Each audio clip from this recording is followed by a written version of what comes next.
हाय दोस्तों, एक बार फिर से आप सभी लोगों का वाईआरएस क्लास में बहुत बहुत स्वागत है। जैसा कि दोस्तों आपको पता है कि 12 अप्रैल 2022 को यूपी बोर्ड में विषय गणित का पेपर हुआ। जैसा कि दोस्तों आप लोगों के सामने पेपर है, तो दोस्तों आज की इस वीडियो में मैं आप लोगों को गणित के पेपर का पूरा हल इस वीडियो में बताने वाला हूं। यदि फ्रेंड आप इस चैनल पर नए हैं तो इसे आप लाइक, सब्सक्राइब और शेयर ज़रूर कर दें ताकि आने वाला नोटिफिकेशन वीडियो आप लोगों तक आसानी से पहुंचता रहे। तो दोस्तों इसके पहले के वीडियो में मैंने आप लोगों को प्रश्न नंबर 5 के जितने भी खंड थे वो सभी खंड पढ़ा दिए थे। तो आज हम दोस्तों पढ़ेंगे प्रश्न नंबर 6। प्रश्न नंबर 6 में दोस्तों जितने भी खंड हैं का, खा, गा और घा के जितने भी खंड हैं इस वीडियो में अच्छे तरीके से हम बताने वाले हैं।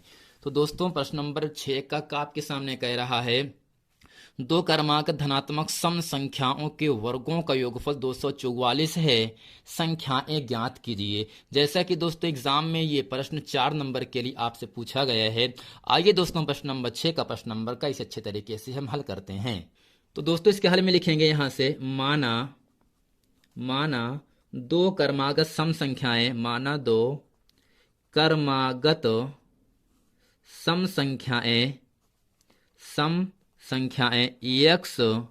एक्स प्लस टू है, एक्स प्लस टू है। अब दोस्तों करते क्या है, यहां से लिखेंगे प्रश्नानुसार, यानी प्रश्न क्या कह रहा है। तो यहां से लिखेंगे दोस्तों प्रश्न ये कह रहा है इन दोनों सम संख्याओं के वर्गों का योगफल। तो दोस्तों योगफल का मतलब प्लस होता है, और दोस्तों दोनों संख्याओं के वर्गों का, दोस्तों पहली संख्या क्या है एक्स का वर्ग हो गया, दूसरा क्या है दोस्तों एक्स प्लस टू का होल स्क्वायर, और दोस्तों बराबर मान कितना दिया है 244 दिया है। अब दोस्तों करते कहाँ से लिखेंगे एक्स स्क्वायर प्लस यहाँ पे लगाएंगे ए प्लस बी का होल स्क्वायर। दोस्तों सूत्र होता है ए स्क्वायर प्लस 2 का वर्ग 4 प्लस 2 दूनी 4x प्लस 244, इसे करेंगे 75 माइनस 244 बराबर दोस्तों 0 हो गया। तो फिर यहाँ से x square plus x square यहाँ पे मिलेगा आपको 2x स्क्वायर प्लस 4x।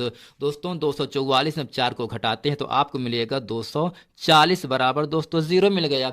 अब करते क्या है, यहाँ से तीनों पद में हम 2 कॉमन लेंगे क्योंकि तीनों संख्याओं में 2 आपका उभयनिष्ठ आ रहा है। तो यहाँ से 2 कॉमन लेंगे, एक्स स्क्वायर प्लस दोस्तों 2x माइनस दोस्तों 120 बराबर 0। अब दोस्तों इसको हमें क्या करना है, दो खंड में तोड़ना है, जिसे घटाने पे दोस्तों लाना है दो।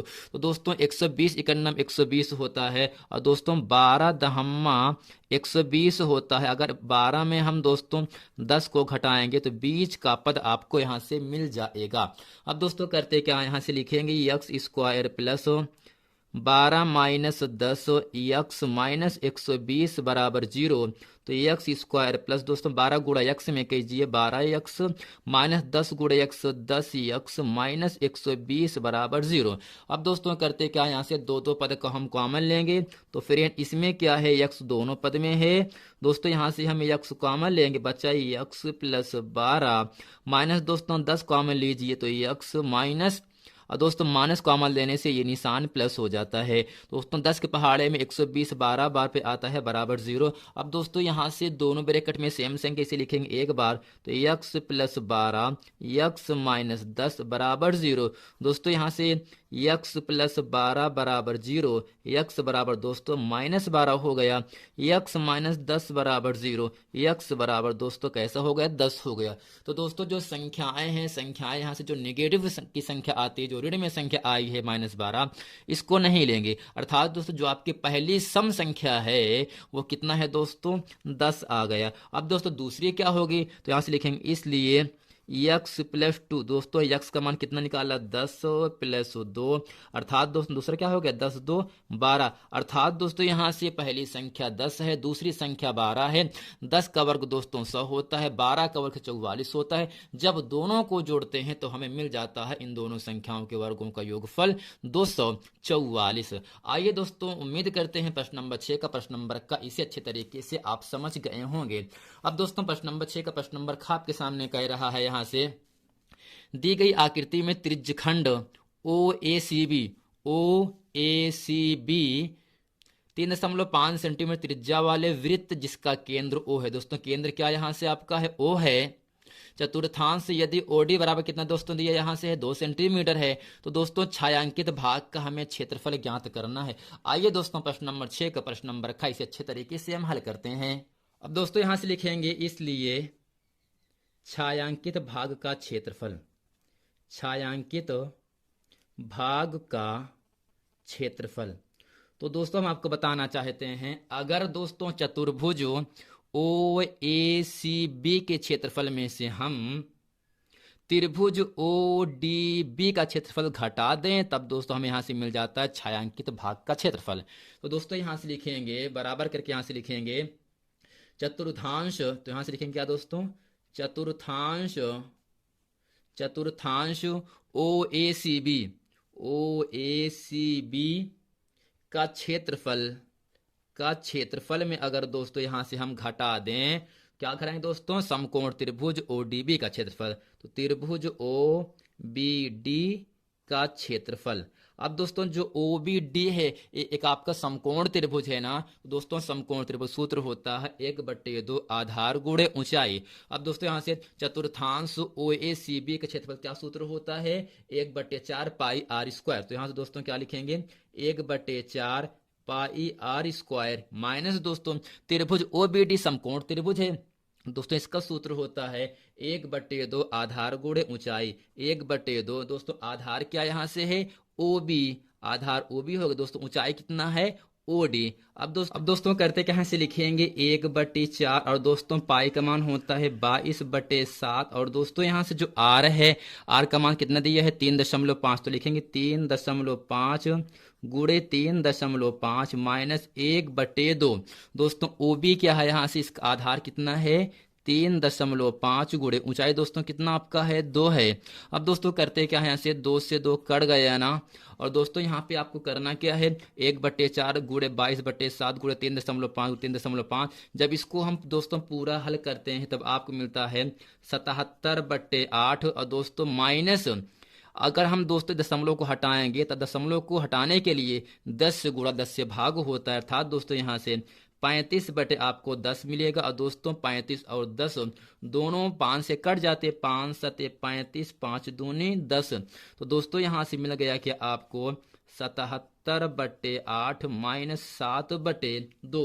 अब दोस्तों करते क्या, इन दोनों का हम एलसीएम ले लेंगे, यहाँ से एलसीएम आपका 8 होगा दोस्तों, 8 से 8 कटेगा 77 बचेगा माइनस 2 के पहाड़े में 8 4 बार पे 4 से गुणा कर 77, 7 में 4 सते 28, तो दोस्तों 77 में 28 को घटाते हैं तो आपको मिलेगा 49 तो दोस्तों यहां से 77 में हम 28 घटाएंगे तो आपको मिलेगा 49/8 वर्ग सेंटीमीटर। तो दोस्तों यही 49/8 इस छायांकित भाग का उत्तर हो जाता है।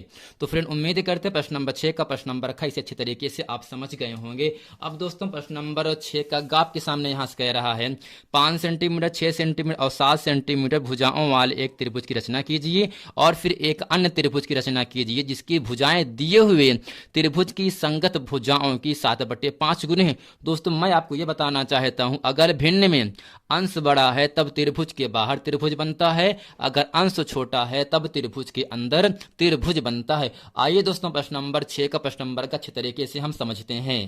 अब दोस्तों इस आकृति से हम क्या देखते हैं, ए बी बराबर क्या है 7 सेंटीमीटर है और ए सी का मान दोस्तों 5 सेंटीमीटर है और यहाँ से बी सी का मान दोस्तों क्या है आपका 6 सेंटीमीटर है। अब दोस्तों क्या यहाँ से लिखते हैं रचना के चरण। अब दोस्तों इसमें कैसे लिखेंगे, इसमें लिखेंगे ये सर्वप्रथम एक त्रिभुज एबीसी की रचना की जिसकी भुजाएं 5 सेंटीमीटर 6 सेंटीमीटर व 7 सेंटीमीटर, अर्थात दोस्तों यहाँ से ए बी का मान 7 सेंटीमीटर है और ए सी का मान 5 सेंटीमीटर और बी सी का मान 6 सेंटीमीटर है। अब दोस्तों हम करते क्या हैं, इन दोनों इस भिन्न में 7/5 में जो आपका 5 छोटा है यानी A5 को हम मिला देते हैं बी में, यानी यहाँ से लिखेंगे A5 को बी से मिला दिए। अब दोस्तों चांदे की सहायता से हम ये नाप लेते हैं ये कितना अंश का कोण बना है।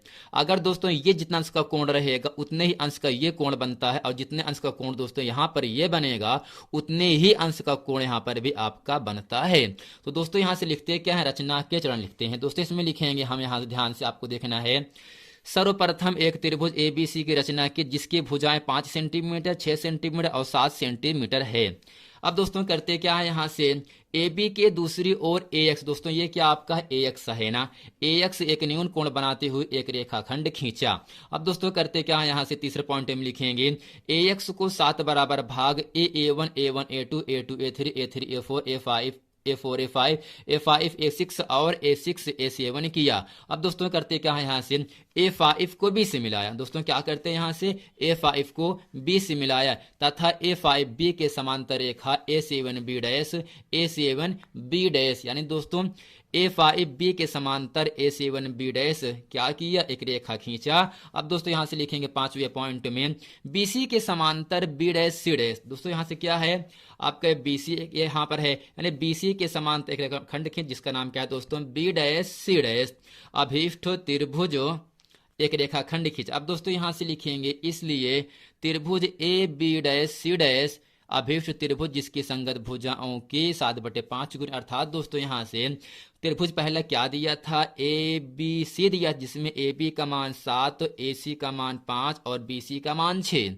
दोस्तों इसी त्रिभुज के माध्यम से मैंने A B dash C dash एक अन्य त्रिभुज की रचना की जिसकी दोस्तों संगत भुजाएं क्या हैं 7/5 हैं। तो दोस्तों उम्मीद करते हैं प्रश्न नंबर 6 का प्रश्न नंबर ग इसी अच्छे तरीके से आप लोग समझ गए होंगे।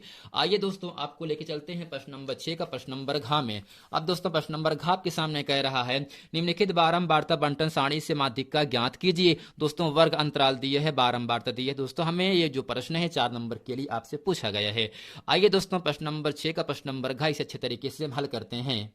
तो दोस्तों जब हमें इसका माध्यिका निकालना होता है तो यहां से वर्ग अंतराल दिए है, कॉलम में बारंबारता दिए है, तो एक कॉलम और बनता है जिसे कहते हैं संचयी बारंबारता। अब दोस्तों ये कैसे बनता है, पहले मान को ऐसे लिखेंगे। अब दोस्तों करते क्या है 6 में हमें दूसरा वाला मान 9 को जोड़ना पड़ता है, तो 9 6 दोस्तों 15 हो गए। अब दोस्तों 15 में हमें 12 को जोड़ना पड़ता है, दोस्तों यहां से मिल गया क्या 27। और दोस्तों 27 में हमें 8 को जोड़ देना है, आपको मिलेगा 35। और दोस्तों 35 में हमें 15 को जोड़ना है जिसे मिल गया आपको 50।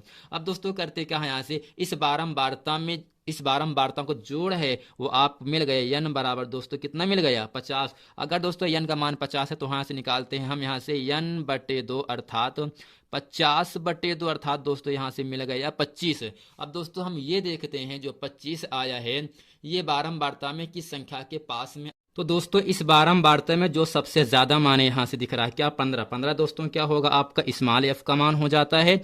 और दोस्तों संचयी बारंबारता में 15 के सामने जाएंगे हम 50 मिलेगा, 50 के ठीक ऊपर का जो मान होता है वही आपका सी एफ अर्थात संचयी बारंबारता होता है। तो दोस्तों इसमें क्या है निम्न वर्ग सीमा 40 है, उच्च वर्ग सीमा 50 है। तो दोस्तों यहां से हम लिखते हैं तो दोस्तों यहां से L1 का मान क्या है 40 हो गया निम्न वर्ग सीमा, और दोस्तों L2 का मान कितना है 50 है। और दोस्तों यहां से स्मॉल एफ का मान कितना है आपके सामने 15 है।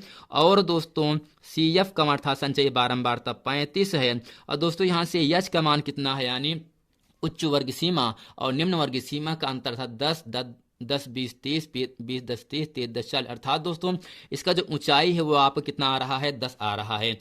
अब दोस्तों हमें करना है क्या है माध्यिका ज्ञात करना है, तो यहां से लिखेंगे इसलिए माध्यिका बराबर। दोस्तों मैं ये आशा करता हूं आपको ये सूत्र अच्छे तरीके से याद होगा। दोस्तों सूत्र क्या होता है L1 plus n/2 minus C F बट्टे स्मॉल एफ गुड़े एच। अब दोस्तों करते क्या है L1 का मान आपके सामने यहाँ से कितना है 40 प्लस n/2 का मान दोस्तों कितना है 25 है, और माइनस सी एफ का मान दोस्तों कितना है 35 है, बटे में दोस्तों स्मॉल एफ का मान कितना है 15, गुड़े में दोस्तों एच का मान कितना है 10। अब दोस्तों करते क्या है लिखेंगे 40 दोस्तों 35 में से 25 गया माइनस 10 मिलेगा, बटे में दोस्तों 15 से है और 10 ये पहले से है, तो फ्रेंड यहाँ से 40 माइनस 10 दहम 100 बटे दोस्तों 15 हो गया। तो 15 चौका दोस्तों 60 होता है अर्थात 600 माइनस 100 बटे में दोस्तों आपको यहाँ से मिल गया 15। अब दोस्तों 600 में 100 घटाओ आपको मिलेगा यहाँ से 500। तो दोस्तों यहाँ से 600 में 100 घटाने पर 500 बटे में दोस्तों 15 है, और दोस्तों 500 में 15 से भाग करने पर आपका मान मिल जाता है 33.33। यही दोस्तों इस पूरे प्रश्न का उत्तर हो जाता है। तो दोस्तों प्रश्न नंबर 7 का आपके सामने यहां से कह रहा है निम्नलिखित समीकरण युग्म को रैखिक समीकरण युग्म में बदल कर हल कीजिए। दोस्तों समीकरण दिया है 5/x minus 1 plus 1/y minus 2 बराबर 2, और दोस्तों दूसरा दिया समीकरण दिया है 2/x minus 1 minus 1/y minus 2 बराबर 1/3। तो दोस्तों इस पूरे समीकरण से हमें करना क्या है, x और y का मान क्या करना है, निकालना है। क्या करना है दोस्तों, x और y का मान निकालना है। आइए दोस्तों प्रश्न नंबर 7 का इसे हम अच्छे तरीके से आप लोगों को समझाते हैं। चूंकि दोस्तों आपको दिख रहा है 5/x minus 1 plus 1/y minus 2 बराबर 2 और 2/x minus 1 minus 1/y minus 2 बराबर 1/3। तो दोस्तों पहले समीकरण के हर में x माइनस 1 है और x माइनस 1 भी क्या है, दूसरे समीकरण में दिया है। तो y माइनस 2 पहले में है और y माइनस 2 क्या है दोस्तों, दूसरे समीकरण में दिया है। दोस्तों हम करते क्या है, इसे हम मान लेते हैं। तो यहां से लिखेंगे माना 1/x माइनस 1 बराबर a और 1/y माइनस 2 बराबर दोस्तों हम क्या मानते हैं, b माने। मैंने क्या माना दोस्तों, यानी दोस्तों जो 1/x माइनस 1 इसे मैंने दोस्तों a माना और दोस्तों 1/y माइनस 2 को दोस्तों मैंने b माना। तो दोस्तों यहाँ पर भी क्या होगा, 1 मान सकते हैं गुणे में, यहाँ पर भी मान सकते हैं 1। अब दोस्तों करते कहां से लिखेंगे, इसलिए दोस्तों 5 पहले से है, 1/x माइनस 1 को मैंने क्या माना, a। तो होगा यहाँ से 5a प्लस दोस्तों यहाँ से 1 तो रहेगा ही, 1/y माइनस 2 को मैंने क्या माना, b। तो होगा यहाँ से 5a प्लस b बराबर दोस्तों 2 है। दोस्तों ये क्या समीकरण नंबर आपका पहला हो गया। और दोस्तों यहाँ से होगा आपका 2a माइनस b बराबर 1/3। दोस्तों इसे हम क्या मानते हैं, समीकरण नंबर 2 मान लेते हैं। अब दोस्तों यहाँ से करना क्या है, यहाँ से लिखेंगे समीकरण 1 व 2 से, समीकरण 1 व 2 से दोस्तों एक आपके सामने यहां से है 5a प्लस b बराबर 2। दूसरा दोस्तों यहां से दिया है 2a माइनस b बराबर 1/3। अब दोस्तों यहां से करना क्या है आपको, यही आपका समीकरण नंबर फर्स्ट है, ये आपका समीकरण नंबर दूसरा है। अब दोस्तों हम ये देखते हैं दोनों समीकरण में प्लस बी है माइनस बी है, इन दोनों संख्याओं का गुणांक क्या है दोस्तों, 1 है। दोस्तों जब हम इसे जोड़ते हैं ना तो minus B plus B cut जाता है, अर्थात दोस्तों यहां से मिला 5 2 7a बराबर दोस्तों 2 प्लस 1/3 मिल गया। अब दोस्तों यहां से करते क्या है, 7a बराबर 3 दूनी 6 6 1 7/3। अब दोस्तों यहां से करते क्या है, 7 से 7 कट गया, तो दोस्तों यहां से मिला a बराबर दोस्तों 1/3 मिल गया। अब दोस्तों यहां से करते क्या है, a का मान मैंने क्या माना था, 1/x माइनस 1। तो दोस्तों यहां से हम a का मान रख देते हैं। तो यहां से लिखेंगे 1/x माइनस 1 बराबर 1/3। दोस्तों तिरछा गुणा कर देंगे यहां से, तो x माइनस 1 का नम x माइनस 1, 3 का नम दोस्तों 3 होगा, अर्थात दोस्तों यहां से -1 का पक्षांतर 3 प्लस 1 हो जाता है, अर्थात दोस्तों यहां से 3 1 4, अर्थात दोस्तों इस पूरे समीकरण से हमें x का मान 4 प्राप्त हो गया। यही दोस्तों x बराबर 4 आपका उत्तर हो गया। अब दोस्तों हमें यहाँ से y का मान ज्ञात करना है। तो दोस्तों करते क्या है, जो आपका यहाँ से a का मान 1/3 आया है, इसे हम समीकरण नंबर चाहे 1 में रखें चाहे 2 में रखें। तो दोस्तों यहाँ से लिखेंगे a का मान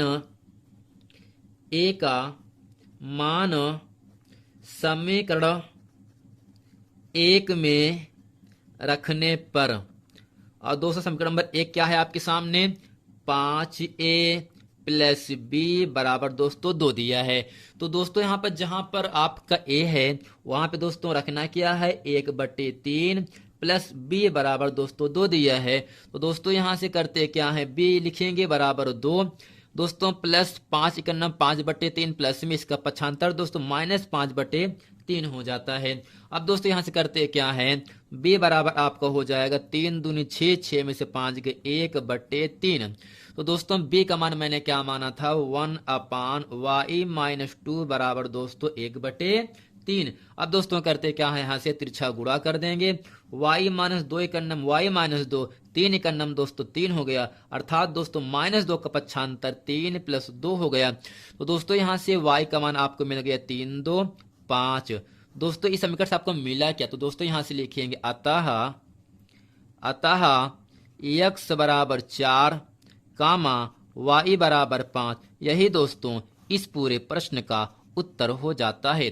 तो दोस्तों उम्मीद करते हैं प्रश्न नंबर 7 का इसे अच्छे तरीके से आप लोग समझ गए होंगे। आइए दोस्तों, आपको लेके चलते हैं प्रश्न नंबर 7 के का जो आपका थवा का प्रश्न है, इसको अच्छे तरीके से हम आप लोगों को समझाते हैं और बताते हैं। तो दोस्तों यहाँ से प्रश्न नंबर 7 का अथवा प्रश्न आपके सामने कह रहा है, एक नाव की शांत जल में चाल दी है कितना दोस्तों 4 km प्रति घंटा अर्थात किलोमीटर प्रति घंटा है। धारा की दिशा में 12 किलोमीटर अर्थात दोस्तों दूरी कितना दिया है 12 किलोमीटर। जाने में तथा धारा के विपरीत 12 किलोमीटर लौटने में कुल दोस्तों 8 घंटे का समय लगता है। तो धारा की चाल ज्ञात कीजिए। तो दोस्तों आइए इसको हम इस सवाल को अच्छे तरीके से हल करते हैं। तो दोस्तों यहां से लिखेंगे माना धारा की चाल, माना धारा की चाल, माना धारा की चाल x किलोमीटर प्रति घंटा है। अब दोस्तों यहां से लिखेंगे क्या दोस्तों, लिखेंगे धारा की दिशा में नाव की चाल। तो दोस्तों यहां से लिखेंगे धारा की दिशा में, धारा की दिशा में, धारा की दिशा में नाव की चाल। दोस्तों ये क्या होगा आपका, जिसे कहते हैं दोस्तों अनुकूल चाल। अनुकूल चाल दोस्तों क्या होता है आपका, जुड़ता है अर्थात 4 + x किलोमीटर प्रति घंटा। दोस्तों यहां से क्या होगा, धारा की दिशा में, धारा की विपरीत दिशा में, यहां से लिखेंगे धारा की विपरीत दिशा में नाव की चाल। दोस्तों क्या होगा, दोस्तों अनुकूल कहेगा प्लस होता है, विपरीत दोस्तों कहेगा तो आपका माइनस हो जाएगा km प्रति घंटा। क्योंकि दोस्तों यहां से लिखेंगे प्रश्नानुसार। दोस्तों प्रश्न क्या कह रहा है, 12 किलोमीटर आने में और जाने में दोस्तों कुल समय कितना लगता है 8 घंटे। तो दोस्तों यहां लिखेंगे चूंकि 12 किलोमीटर जाने में और विपरीत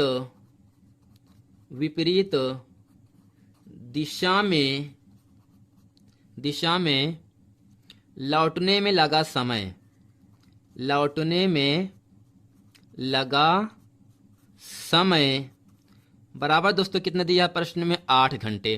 क्योंकि दोस्तों समय का सूत्र होता है दूरी बटे 4। तो दोस्तों दूरी कितना दिया है प्रश्न में, दिया है 12। दोस्तों यहां से 12 बटे दोस्तों अनुकूल चाल क्या होगा 4 + x, और दोस्तों कुल समय लग रहा है, कुल के लिए दोस्तों यहां कैसे लगाते हैं प्लस 12 बटे दोस्तों विपरीत चाल कितना दिया है 4 - x, यानी 12 किलोमीटर जाने में और आने में कुल समय दोस्तों लगता है 8 मिनट।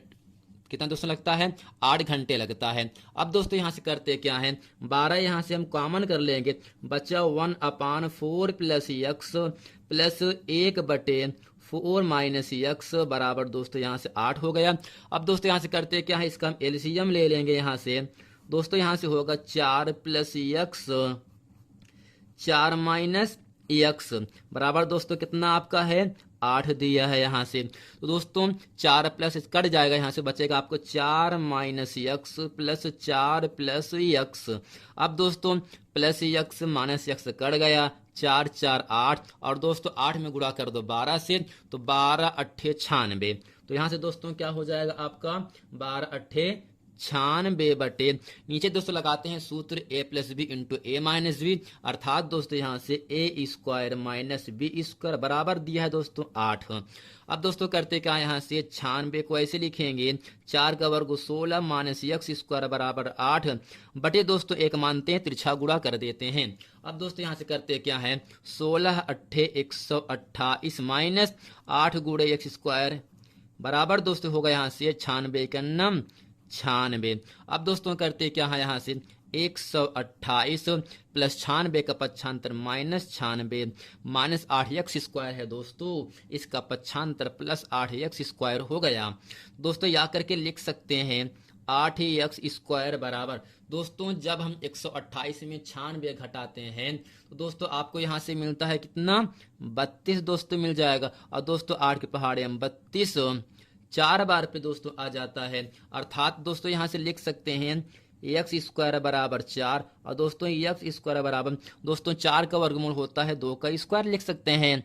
दोस्तों घात 2 से घात 2 कट गया, तो दोस्तों यहां से मिल गया आपका x बराबर 2 किलोमीटर प्रति घंटा। अर्थात दोस्तों जो धारा की चाल है वो आपका आ गया कितना, 2 किलोमीटर प्रति घंटा आ गया। दोस्तों यहां से लिखेंगे अतः अतः धारा की चाल, अतः धारा की चाल बराबर 2 किलोमीटर प्रति घंटा है। तो दोस्तों उम्मीद करते हैं ये पूरा प्रश्न वीडियो अच्छे तरीके से आप लोगों को समझ में आ गया होगा। मिलते हैं फ्रेंड नेक्स्ट वीडियो में, तब तक के लिए थैंक यू। यदि आपने इसके पहले का वीडियो नहीं देखे हैं तो दोस्तों आपसे निवेदन है कि आप उस वीडियो को देख लें, ताकि जितने भी प्रश्न हम आप लोगों को बता दिए हैं वो सभी प्रश्न आप लोगों को समझ में आ जाए। मिलते हैं फ्रेंड नेक्स्ट वीडियो में, तब तक के लिए थैंक यू।